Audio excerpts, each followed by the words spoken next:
नमस्ते। Last video में हमने कैलिफोर्निया गोल्ड रश के बारे में जाना था। इस वीडियो में हम सौरभ दादा के मेंटल मॉडल को जानने की कोशिश करेंगे और अभी जो सिचुएशन हुई है, जो रशिया और यूक्रेन के बीच में वॉर जैसे जियोपॉलिटिकल इशू हुए हैं, इसके बारे में जानेंगे।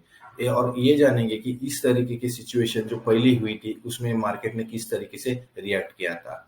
चलिए तो फिर शुरुआत करते हैं इस वीडियो की। मैं अविनाश निकम आप सभी का इस वीडियो में स्वागत करता हूँ।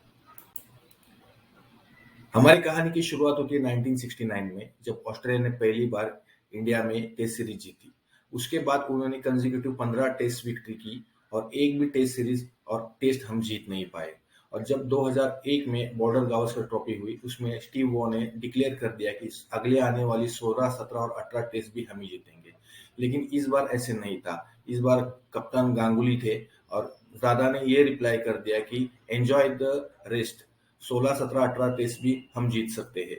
और इस सीरीज इसलिए इंपॉर्टेंट है क्योंकि सचिन तेंदुलकर, नयन मोंगिया और द्रविड़ यही एक्सपीरियंस प्लेयर थे। पूरी की पूरी टीम एक यंग टीम थी और ऑस्ट्रेलिया में बहुत सारे एक्सपीरियंस प्लेयर थे। ऑस्ट्रेलिया और स्टीव वॉ एक चीज के लिए जाने जाते थे, हमेशा वो प्रेशर टैक्टिक्स क्रिएट करते थे, हमेशा माइंड गेम खेलते थे। लेकिन ऐसे हुआ कि पहले टेस्ट के टॉस में ही पहले ही गांगुली ने स्टीव वॉ को वेट करवाया। स्टीव वॉ ने रेफरी से कंप्लेंट की और गांगुली ने आते ही रेफरी से और स्टीव वॉ से सॉरी कह दिया। लेकिन सेकंड टेस्ट में भी गांगुली ने स्टीव वॉ को वेट करवाया टॉस के लिए और एक इंसल्ट करके एक ऐसे दिखाया कि आप हमारे सामने कुछ नहीं है। लेकिन एक्चुअली ऑस्ट्रेलिया तब वर्ल्ड चैंपियन थी, तो उनको हमेशा इस तरीके की आदत नहीं थी कि सामने वाले कोई भी अपोनेंट हो, ऑस्ट्रेलिया को हमें कम कम आके नहीं देखना चाहिए, ऐसे ही उनको लगता था। लेकिन गांगुली ने ऐसा नहीं किया और रिपीटेटिव थर्ड टेस्ट में भी गांगुली ने स्टीव वॉ को वेट करवाया टॉस के लिए।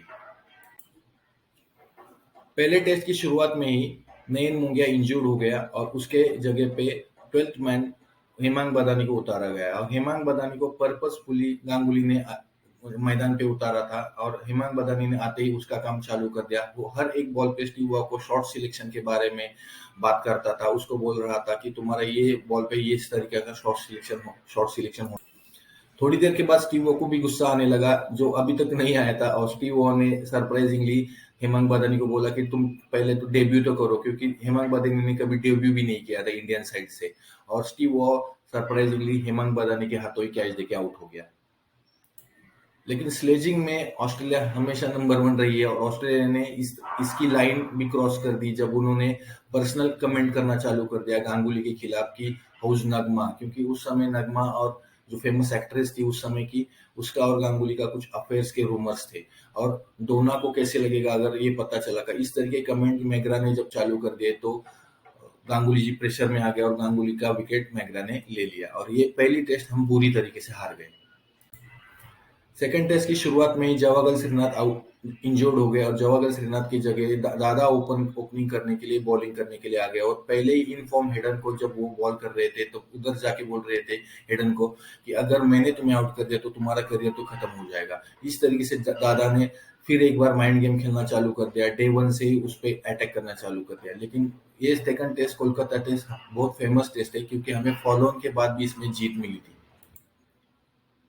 डे 4 में ये टेस्ट में विवेश लक्ष्मण और राहुल द्रविड़ को बहुत पूरी तरीके से इन्होंने स्लेजिंग करना चालू कर दिया। द्रविड़ को ये भी कहा गया था कि तुम पहले टेस्ट में 3rd नंबर पे आए हो, इस टेस्ट में 6th नंबर पे बैटिंग करने को आए हो, तो अगले टेस्ट में तुम 12th मैन रहोगे, तुम्हें टीम में लिया ही नहीं जाएगा। लेकिन ये दोनों इमोशनल प्लेयर थे, ये कंटिन्यू 4th डे बैटिंग कर रहे थे और इन्होंने टेस्ट भी बता ली और 5th डे में हमने ऑस्ट्रेलिया पे विक्ट्री कर दी और एक सीरीज की बराबरी हो गई। सौरभ गांगुली के प्रेशर टैक्टिक्स के माइंड गेम की वजह से ऑस्ट्रेलिया अंदर से ही टूट चुकी थी और थर्ड टेस्ट इजीली हमने जीत ली जब हरभजन सिंह ने 8 विकेट ले लिए। ये पूरी सीरीज हमने 2-1 के हिसाब से जीत ली। इयान हिली ने एक बार यह कहा था कि Saurabh Ganguly is the new Steve Waugh of mind game. ये कहानी से हम क्या सीख सकते हैं? तो देखिए, जब भी हम इन्वेस्टमेंट करते हैं तो हमें यही लगा रहता है कि फियर ऑफ लॉस, ये एक इन्वेस्टर बायस है। बिहेवियर एनालिसिस में इसको बहुत महत्व दिया है कि जब भी कोई इन्वेस्टर इन्वेस्ट करता है तो पहले उसको यही लगा रहता है कि मुझे लॉस ना हो जाए। और ये सिचुएशन जो अभी यूक्रेन और रशिया के बीच में हुई है, इसमें हमेशा ये डर थोड़ा सा बढ़ जाता है। यूक्रेन और रशिया के बीच में जो वॉर है ये ऑयल की वजह से है। लेकिन ऐसी सिचुएशन जब जब हुई तब मार्केट ने किस तरीके से रिएक्ट किया है ये हम थोड़ी देर में जानेंगे। ये अगर चार्ट आप देख रहे हो तो इसमें वियतनाम वॉर आप देखोगे। वियतनाम वॉर 1973 को खत्म हुआ, 65 से शुरू हुआ था।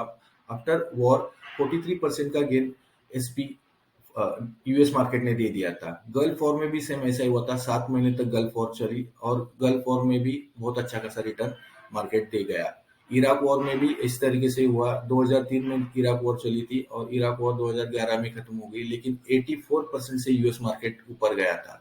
2014 में ये चीज देखना जरूरी है क्योंकि क्रीमिया वॉर हम रिलेट कर सकते हैं यूक्रेन से, क्योंकि क्रीमिया एक ऐसी कंट्री है जो सीधी जुड़ी हुई है यूक्रेन से, जमीन से।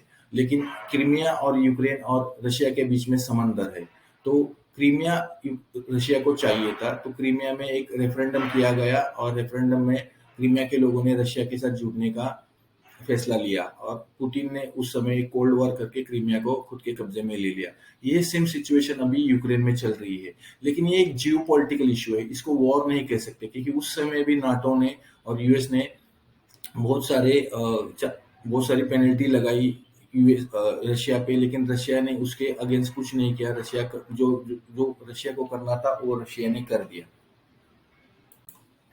ये वो जियो पॉलिटिकल इवेंट्स है, जो छोटी छोटी घटनाएं वॉर हुई थी, इसके बारे में अगर आप देखोगे तो इसमें आप सीरिया में बॉम्ब अटैक हुआ था, लंदन सबवे में बॉम्बिंग हुआ था, मैड्रिड में बॉम्बिंग हुआ था, यूएस टेररिस्ट अटैक हुआ था, मुनिच ओलंपिक में अटैक हुआ था, 6 डे का वॉर हुआ था, गोल्ड टोक्यो इंसिडेंट हुआ था, कैनेडी का एसोसिएशन हुआ था। ये सारे अगर इवेंट आप देखोगे, इसमें अगर मैंने जो लिया है 47 से आप अगर देखोगे तो 2020 तक के पूरे इवेंट लिए हैं।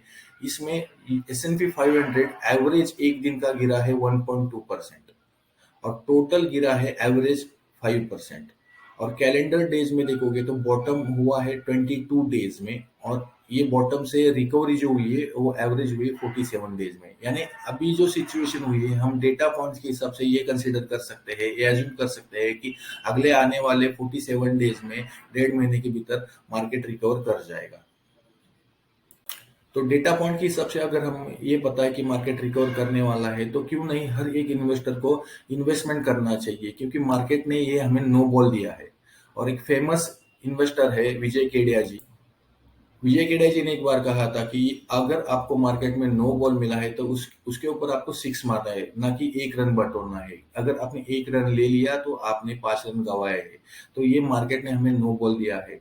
तो आपको इसमें अच्छा खासा इन्वेस्टमेंट, जो भी आपका SIP हो, इंक्रीज कर सकते हो, टॉप अप कर सकते हो, या आपको आपके पास कुछ शेयर्स है उसमें आप अच्छा खासा आपके एडवाइजर से पूछ के इन्वेस्टमेंट कर सकते हो। ये सब चीजें एज ए इन्वेस्टर आपको करनी है, क्योंकि जब भी कभी मार्केट इस तरीके की वोलेटिलिटी दिखाता है तो ये इन्वेस्टर के लिए अपॉर्चुनिटी होती है। तो जैसे सौरव गांगुली ने हमारे अपोनेंट ऑस्ट्रेलिया को हराने के लिए हेमंत बदानी को उतारा था, उस तरीके से ही आपके पास घर में कुछ FD हो गए, कुछ पोस्ट के डिपॉजिट्स हो गए, कुछ पैसे हो गए, वो सब मार्केट में आप आज के डेट में उतारना है, आपको इक्विटी में उसको डालना है, क्योंकि ओवर द पीरियड आप अगर देखोगे तो यही सारी इन्वेस्टमेंट रहती है जो आपको अच्छा खासा रिटर्न दे देती है। क्योंकि वॉरेन बफेट जी ने भी कहा है, the best chance to deploy capital when things are going down. अगर ये वीडियो आपको अच्छा लगा है तो प्लीज सब्सक्राइब और लाइक जरूर कर दीजिए। नमस्ते।